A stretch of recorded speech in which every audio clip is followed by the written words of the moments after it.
Je me souviens encore de ce jour-là, comme si c'était hier. J'étais là, au milieu de la foule, mais terriblement seul. Autour de moi, les gens riaient, parlaient de leurs projets, de leurs succès. Moi, j'étais Jiro, le spectateur invisible de ma propre vie. Chaque compliment que j'entendais pour quelqu'un d'autre était comme une petite pierre ajoutée au mur qui m'emprisonnait. Je souriais, j'applaudissais aux autres, mais à l'intérieur, un vide immense se creusait. J'avais des rêves, bien sûr, des ambitions qui brûlaient en moi comme des braises sous la cendre. Je voulais créer, construire, laisser une trace dans le monde. Mais la peur me paralysait, la peur de l'échec, la peur du jugement des autres, la peur de ne pas être à la hauteur. Alors, je parlais beaucoup. Je racontais mes projets grandioses à qui voulait l'entendre, cherchant dans leurs yeux une validation que je ne pouvais pas me donner à moi-même. Le gens me disait « Un jour, tu accompliras de grandes choses, Jiro ». Mais ce jour ne venait jamais. Le soir, alors que j'étais seul dans mon petit appartement, le silence était assourdissant. Le masque social tombait et je me retrouvais face à mon reflet. Un homme faible, déçu, qui avait passé une autre journée à rêver sa vie au lieu de la vivre. Je me demandais combien de temps encore allais-je supporter ce décalage entre l'homme que je veux être et celui que je suis actuellement. C'est là que tout a basculé. J'avais pris une décision. Ce n'était pas un grand événement, pas un éclair de génie. C'était une prise de conscience, lente et douloureuse. J'ai compris que le bruit que je faisais autour de moi, toutes ces annonces, toutes ces promesses en l'air, n'étaient qu'une distraction sur moi-même. C'était un moyen d'éviter le vrai travail, le travail sur soi. Ce soir-là, j'ai pris une décision. J'avais mis fin de parler le n'importe quoi. Fini d'attendre l'approbation des autres. J'avais décidé me transformer, mais cette fois en silence. Le monde n'avait pas besoin de connaître mes plans. Ils verront mes résultats. Le lendemain matin, avant même que le soleil ne se lève, mon réveil a sonné.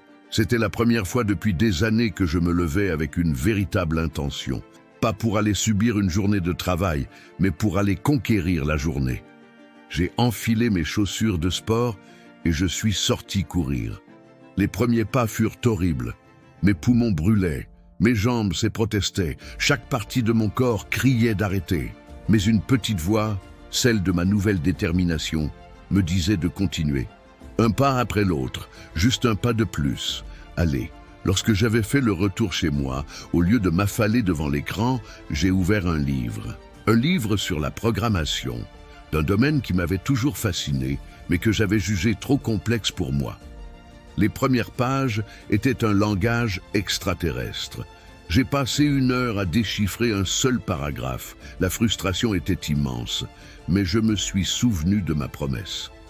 En silence. Personne ne me regardait, personne ne me jugeait. Il n'y avait que moi, le livre, et ma volonté de comprendre. Les jours sont devenus des semaines, puis des mois. Ma routine était mon sanctuaire. Réveil à 5 heures. Course à pied, peu importe la météo. Puis 1 heure d'études, consacrée. Ensuite, comme d'habitude, une journée de travail. Lorsqu'il arrive le soir, au lieu de me distraire, je consacrais 1 autre heure de travailler sur mon projet. Je construisais, ligne de code par ligne de code, je créais une petite application, simple, imparfaite, mais la mienne. Le plus dur, c'était le silence social. Mes amis me demandaient pourquoi j'étais devenu si distant. « Tu ne sors plus, Jiro? Qu'est-ce que tu fabriques ?»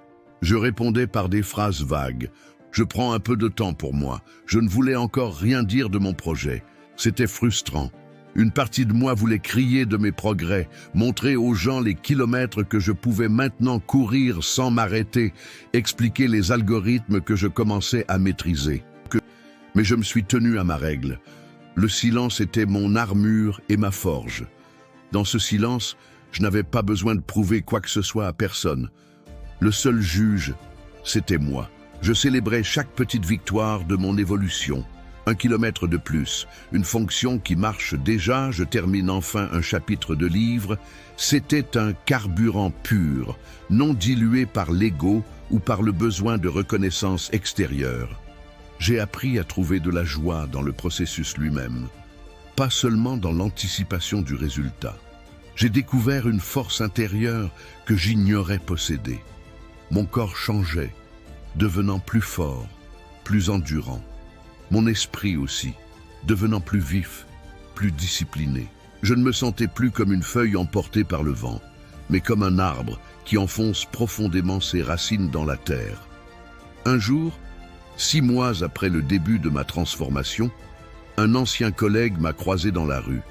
Il s'est arrêté, m'a regardé attentivement et a dit « Giro, waouh, tu as changé, tu as l'air différent, plus solide, plus calme. » Je l'ai simplement remercié avec un sourire sincère. Ces mots étaient une confirmation, pas une validation. La différence est énorme. Je n'avais plus besoin de son approbation pour savoir que j'avais changé. Je le sentais dans chaque fibre de mon être. Le silence m'avait permis de me confronter à mes démons, à ma paresse, à mes doutes. Il m'avait forcé à être honnête avec moi-même. En arrêtant de diffuser mes intentions au monde entier, j'avais concentré toute mon énergie comme un rayon laser sur un seul point.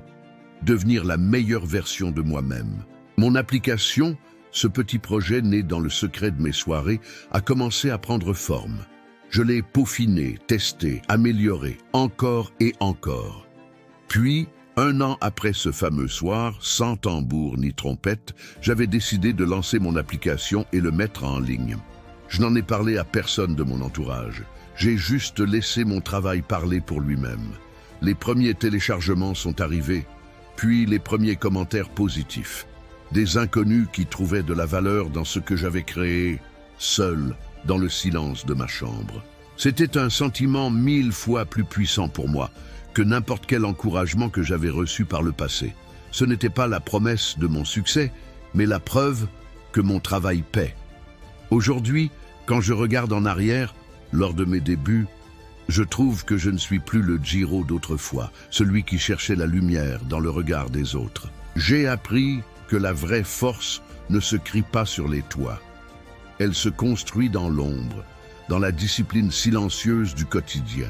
Chaque matin où vous vous levez quand vous préférez dormir, chaque heure que vous consacrez à votre art, quand vous pourriez vous distraire, chaque non que vous dites aux distractions faciles est une brique que vous ajoutez à la forteresse de votre être. Transforme-toi en silence, laisse tes actions faire tout le bruit. Quand tu te concentres sur le travail sans chercher la gloire immédiate, tu deviens inarrêtable. Les gens ne voient pas tes efforts, tes doutes, tes nuits blanches. Ils ne voient que le résultat final, et ils appellent ça un succès du jour au lendemain. Mais toi, tu connaîtras la vérité. Tu sauras que chaque parcelle de ce succès a été gagnée dans le silence. Ce silence n'est pas un vide, c'est un espace sacré où tu te construis, où tu te renforces, loin du bruit et du jugement du monde. C'est là que tu transformes tes faiblesses en force. C'est là que tu deviens invincible. Mon histoire n'est pas unique. C'est l'histoire de tous ceux qui décident un jour de remplacer les paroles par des actes. Si vous vous sentez comme je me sentais, invisible et frustré, je vous le dis, arrêtez de parler de la maison que vous voulez construire. Prenez une brique aujourd'hui et posez-la, en silence. Demain, posez-en une autre. Bientôt, vous aurez bâti un empire et le monde entier entendra le son de vos réalisations. Merci de m'avoir écouté.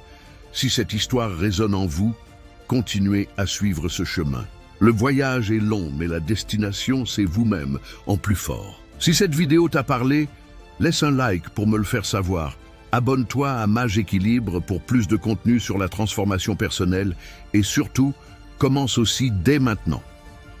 Dis-moi en commentaire si cette idée de vidéo va mieux pour que je crée encore une autre. À bientôt.